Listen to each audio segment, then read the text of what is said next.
Good morning बच्चों। आज हम नया पाठ पढ़ेंगे। पाठ 11 रेसों से वस्त्र तक, मतलब रेसों के द्वारा वस्त्र कैसे बनाया जाता है उसके बारे में पढ़ेंगे। क्या बोला है? आप लोग खुद देखे होंगे कि रेसे जो है पौधों से भी प्राप्त किया जाता है और जंतुओं से। तो आज हम जंतुओं से कैसे प्राप्त होते हैं उसके बारे में पढ़ते हैं। कौन कौन से जानवर से हमें रेसे प्राप्त होती है उसके बारे में पढ़ेंगे। क्या बोला है यहाँ पर? पौधों के अलावा जंतुओं से भी हम रेसे प्राप्त करते हैं। आप लोग सोचिए कौन कौन से जंतुओं से हम रेसे प्राप्त कर सकते हैं। जैसे भेड़, बकरी, यौक, ऊँट, खरगोश, घोड़ा तथा रेशम के कीटों आदि से हमें रेसे प्राप्त होते हैं। ठंड के दिनों में जो हम लोग स्वेटर, शॉल, कंबल इस सब चीज़ का जो उपयोग करते हैं वो कहाँ से प्राप्त होता है?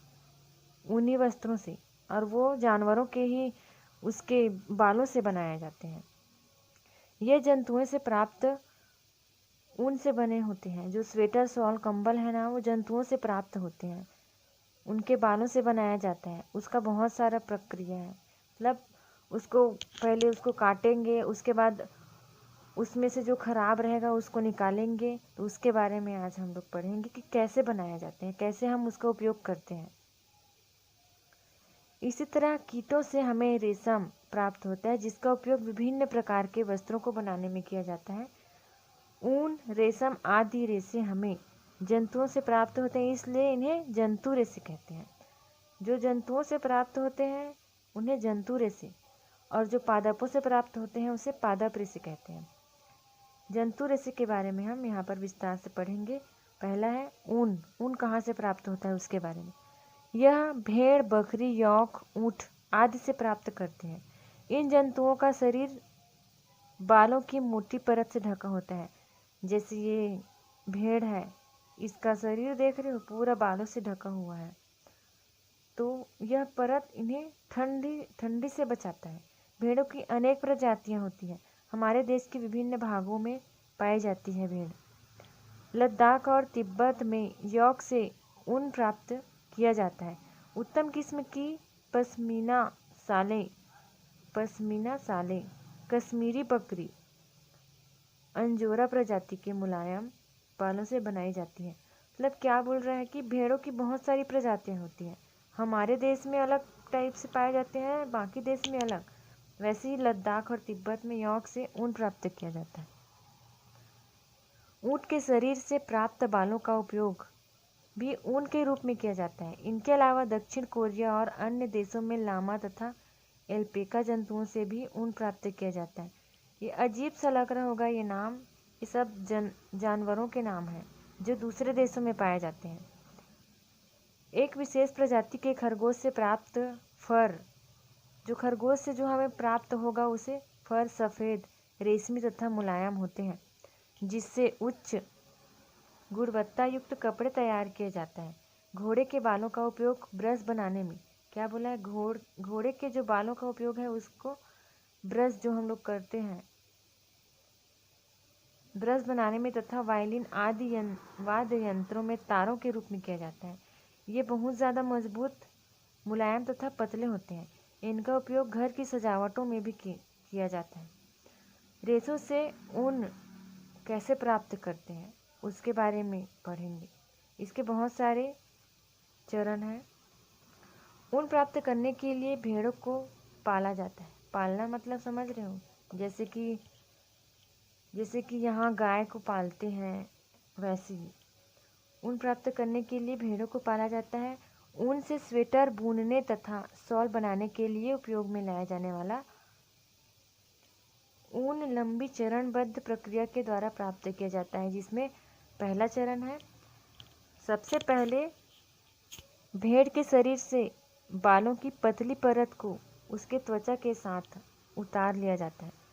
भेड़ के जो बाल होते हैं वो बहुत लंबे लंबे होते हैं, तो उसके ऊपर भाग को, पतली परत को निकाला जाता है। इसे ऊन की कटाई कहते हैं। प्रायः बालों को गर्मी के मौसम में काटा जाता है, ताकि भेड़ जो है ठंडी के दिन में भेड़ों को ठंड से बचाती है उसके बाल, इसलिए उसको गर्मियों के दिनों में निकालते हैं उसके बाल को, ताकि भेड़ को उसके सुरक्षात्मक आवरण होने पर भी वह जीवित रह सके। भेड़ के बाल उसी तरह से काटे जाते हैं जैसे मानव के बाल को काटते हैं।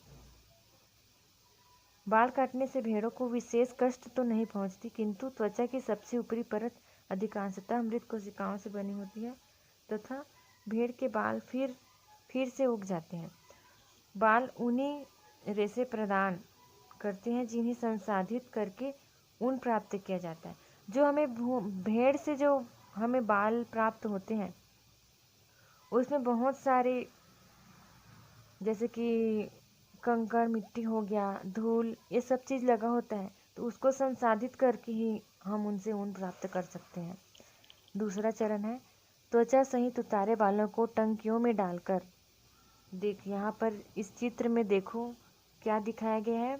जो भेड़ के है उसके बाल को काट रहे हैं, उसके बाद टंकियों में डालकर, ये टंकी है तो इस टंकियों में डालकर उसको अच्छे से धोया जाता है ताकि उसकी चिकनाई, गंदगी, धूल के कण आदि निकल जाए। यह प्रक्रिया अभिमार्जन कहलाती है। क्या कहलाती है? अभिमार्जन। टंकियों में अभिमार्जित करते हैं, इसको धोते हैं अच्छे से।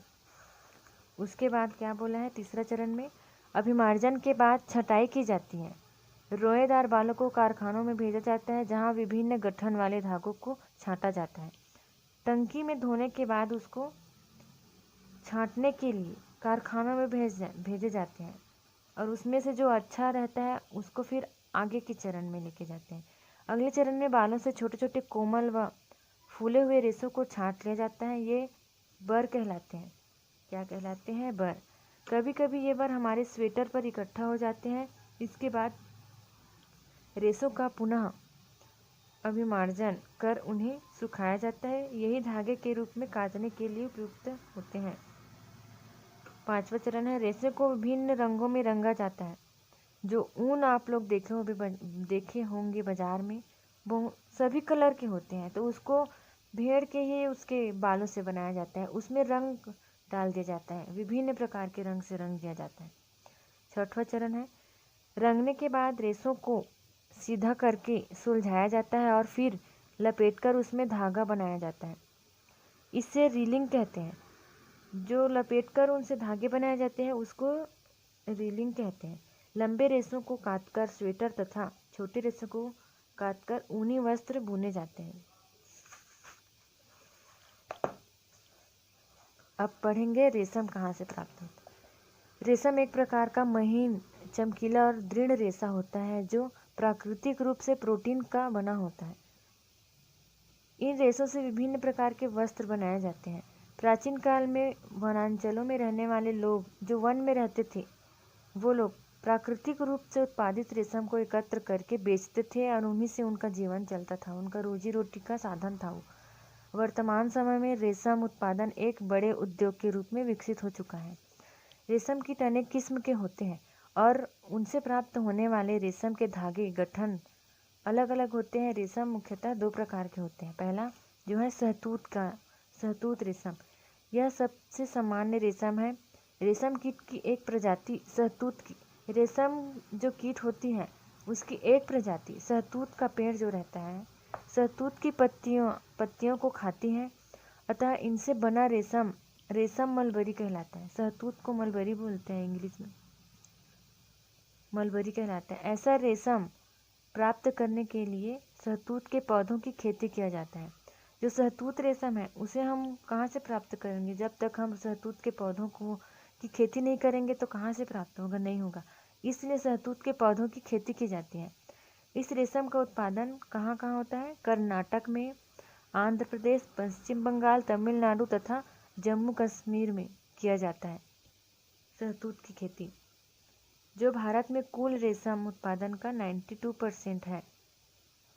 अब क्या है? गैर सहतूत रेशम, मतलब जो रेशम की कीट की कुछ प्रजातियां अन्य पौधों जैसे।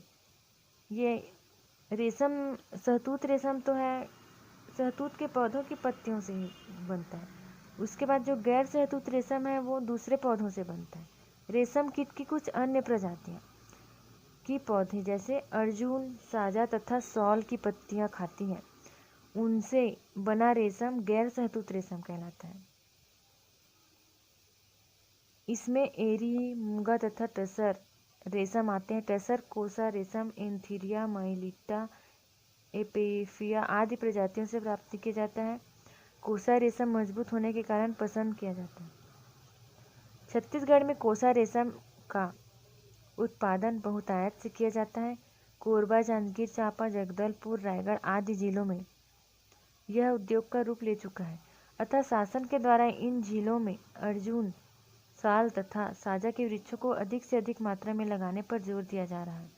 जांजगीर चांपा जिले का कोसा रेशम मजबूत तथा उच्च गुणवत्ता युक्त होते हैं, इसलिए यह अन्य देशों को भी निर्यात किया जाता है। जो जांजगीर चांपा जिला है वहाँ के जो कोसा रेशम बहुत ज़्यादा मजबूत होते हैं, इसलिए उसको दूसरे देशों में भी भेजा जाता है। रेशम कीट का जीवन चक्र, मतलब रेशम कीट कैसे प्राप्त किया जाता है, उसको एक लाइफ साइकिल, उसके जीवन चक्र के द्वारा बताया। क्या बोला है?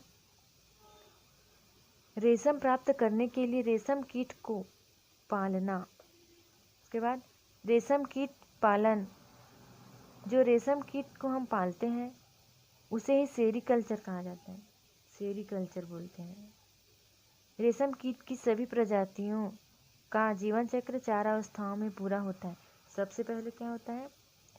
अंडा, उसके बाद लार्वा व इल्ली, लार्वा को इल्ली भी बोलते हैं। उसके बाद उसका प्यूपा निकलता है, फिर कीट या मौत। पहला क्या है? शिशु कीट। शिशु कीट रहता है, उसको पत्तियों पर उसको पाला जाता है। उसके बाद उससे अंडे निकलते हैं। अंडे से क्या बनता है? लार्वा। फिर ये लार्वा पत्तियों के ऊपर रहता है। उसके बाद उससे कोकून बनता है। कोकून में फिर प्यूपा आता है। फिर उसके बाद रेशम का निर्माण होता है। मादा रेशम जो कीट होती है वही अंडे देती है, जिनसे लार्वा निकलता है।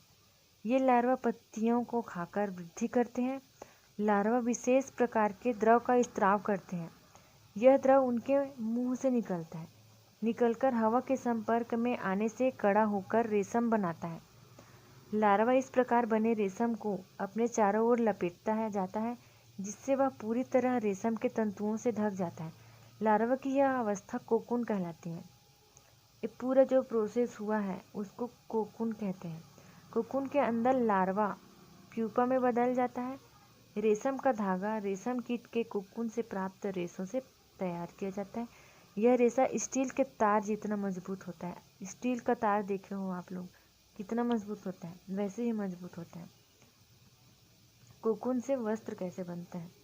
रेशम से रेशे प्राप्त करने के लिए कोकून को धूप में रख देते हैं अथवा गर्म पानी में उबाला जाता है या भाप में रखा जाता है।